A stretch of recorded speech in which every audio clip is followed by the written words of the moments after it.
Эхний зурган дээр монголчууд бидний хэлж занснаар зөв рүүлтэй буюу зүүн хүрдний байралтай автомашин харагдаж байна. Ийм автомашины гэрэл нь баруун талд байгаа тэмдэглэгээ, явган зорчигч болон бусад цаадыг илүү тод гэрэлтүүлэх, өөдөөс ирж яваа тээврийн хэрэгслийн жолооч зорчигчдуудыг гэлбуулахгүй байхаар гэрлийн тусгалыг тохируулсан байдаг. Хоёрдугаар зурган дээр А автомашин зүүн хүрдний байрлалтай бол Б автомашин бидний ярьдгаар буруу рүүлтэй буюу баруун хүрдний байралтай автомашиныг харуулж байна. Баруун хүрдний байралтай автомашины гэрэл нь зүүн талд байгаа явган хүний зам, тэмдэглэгээ, саадыг илүү тод гэрэлтүүлэхээр тусгалыг тохируулсан байдаг учраас замын хөдөлгөөний баруун гарын дүрмтэй манай улсын хувьд өөдөөс яваа автомашины жолооч зорчигчдуудыг гэлбуулах эрсдэлтэй байдаг. Тэгвэл 3 дахь зурганд анхаарлаа хандуулъя.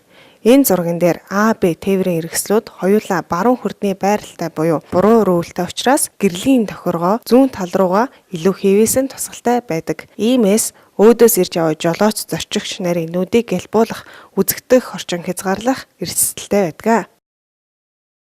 Зурагт үзүүлснээр автомашины гэрлийн фаран дээр тухайн автомашинд тохирох гэрлийн марк, дугаарыг тодорхойлсон заавар байдаг.